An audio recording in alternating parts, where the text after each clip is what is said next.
Welcome back to the season finale of What If All the Dragon Ball Sagas Happened at the Same Time. Last time, we left off with a new horrifyingly powerful foe. This is Cellbuzer, a terrifying amalgamation of Frieza, Cell, and more importantly, Majin Buu. Along with many others, Trunks and the Z-Fighters sense their ki, Vegeta, Piccolo, and sadly, they even sense Gohan's ki in there. Turns out that in the alternate timeline, Buu overpowered many villains and heroes, absorbing everyone he came across, and he became powerful, too powerful. It's not even Buu anymore, it's almost like he's an entirely different entity.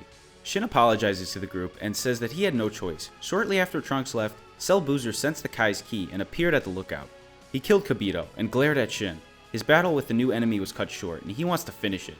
Shin had no choice but to use his personal time ring to take Cellbuzer to the main timeline. He's happy to see Trunks here with many familiar faces he's killed in the past, and he's glad to do it again. Trunks powers up once again to Super Saiyan 3 and blasts Cellbuzer, but he simply deflects the blast. He smiles and appears in front of Trunks, giving him a gut punch that takes him down to base form. Trunks loses it and passes out. Just when they think it's all over, this monster appears and takes out their savior. The Z-Fighters just stare at Cellbuzer in horror. But out of nowhere, one final group appears behind him. A tall blue man and a purple cat. This is surprisingly Wiz Beerus, the angel and destroyer of the universe. Whis tells Beerus that this is the location all of the time disturbances are coming from. Beerus tells everyone to stop the scuffles and explain themselves. Cellbuzer is dumbfounded. Who is this and who does he think he is telling him what to do? Every fiber of Frieza's DNA is telling him to run, but he ignores it and swings at the destroyer, which is stopped with a single finger. Eager to die, aren't we? Says Beerus. He lifts a hand and creates a purple key ball and smiles. Well, here, you earned it. Hakai. With this, Cellbuzer screams and becomes consumed by the purple energy. He disappears indefinitely. Beerus then turns to the rest of the crowd and demands an explanation. Who was that idiot? And why are the two Supreme Kais on this planet? So both Shins get together and explain the entire lore of what happened to Beerus and Whis, and beg for forgiveness for letting the situation get to where it is. On one hand, Beerus considers eliminating the alternate timeline Shin and Trunks since they're not supposed to be here in the first place. But on the other hand, Beerus considers giving him a pass since Trunks did technically save him in a weird way by killing Majin Buu, preventing the death of Shin. Beerus is connected to Shin. If Shin dies, Beerus dies. So he finally decides what to do. Beerus says that future Trunks can stay in this timeline since he did save him and since his planet is basically toast. He also keeps Trunks here because all the Saiyan talk makes Beerus remember the prophecy from the Oracle Fish. What if this timeline jump was supposed to happen?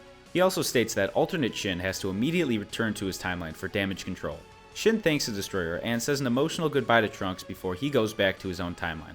While he's here, Beerus asks Gohan, Vegeta, and Trunks if they know about the Super Saiyan God, and the three Saiyans have no idea what he's talking about. So he lets them know about the Oracle Fish's prophecy about Super Saiyan God being his true rival.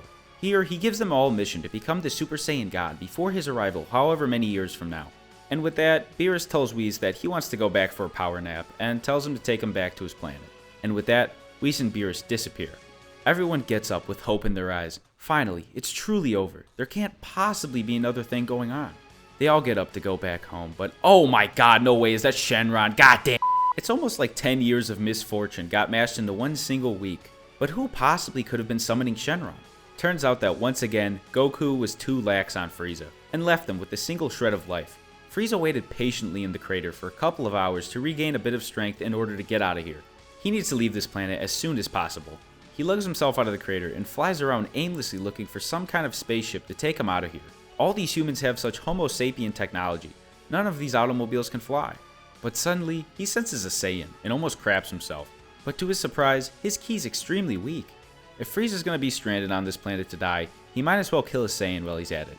This building is actually a capsule corp. Frieza breaks into a window and finds baby Trunks, who begins to cry.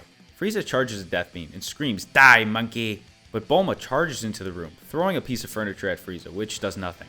But Frieza doesn't shoot the beam. Instead, he grabs Trunks and puts the beam to his head, and tells Bulma that he knows she associates with the Saiyans. Frieza then demands Bulma to give him a spaceship to get him off this planet, or he's gonna kill Trunks. Bulma cries to Frieza that she doesn't have a ship, but she stupidly tells Frieza that she could wish him home with the Dragon Balls. Frieza is extremely intrigued by this. What? The Earth has Dragon Balls? Menacingly, Frieza says that will do, and follows Bulma through the house, where she collects the balls and places them outside. Finally, the Dragon Balls. Frieza could wish to go home, but he has an even better plan. He's gonna kill all these humans and monkeys instead. So, Bulma brings forth Shenron. A massive yellow light appears and brings forth the Earth Dragon. Shenron says, "What is your wish?" Keep in mind that Dende isn't here, so Shenron only has one wish. Frieza then shuts Bulma up and screams, "Shenron, unlock my potential and give me the power to kill the Saiyans!" Could Shenron do this? Honestly, who knows? It's proven that Frieza has the highest latent potential in the series, and it's possible that Shenron could bring it out since it's so massive. But could he do it without Dende upgrading the Dragon Balls? I don't know, but it's my what if, so I'm gonna say yeah. So Shenron explodes with power, and shortly after, so does Frieza. He screams with pain and explodes into an otherworldly golden key. Finally, the light fades and Shenron says, "Your wish is granted," and disappears. This is when all the Z fighters grab onto Shin and use the Kai Kai to get over to Shenron, but they were too distracted with Beerus and Whis and they were too late. The dragon's gone, and surprisingly, only Frieza remains. The Wish actually regenerated his body, so he's not mechanical anymore, but he's far from okay. Frieza has now ascended into Golden Frieza, but surprisingly, he's screaming on the floor. His body is pulsating beyond control. At this early point of the story, he simply can't hold the amount of power he obtained from Shenron in his body. It's far too untrained. He keeps screaming and trying to get up, but it's no use. Suddenly, he begins to build up so much ki his body begins to swell up, creating a massive ball of Frieza. And this ball is about to explode. This explosion could very much destroy all of Earth, so without hesitation, Shin grabs onto Frieza and Kai Kai's over to the land of the Kais. Shortly after, he then teleports back and says, "Wow, that's gonna be a headache when I get back, but it's all over." Everyone lets out a huge breath and unexpectedly starts laughing. They can't believe Frieza went out like that, so pitifully. And that night, the Z Fighters had a giant party to celebrate their victory. This was also sort of a celebration of life for Goku, but they're not too worried. They'll most likely find a way to bring him back. He died thinking that he saved the world, and for that, they gave him a toast. And with that, we officially pull the curtain on the Z Saga of what if all the Dragon Ball sagas happened at the same time.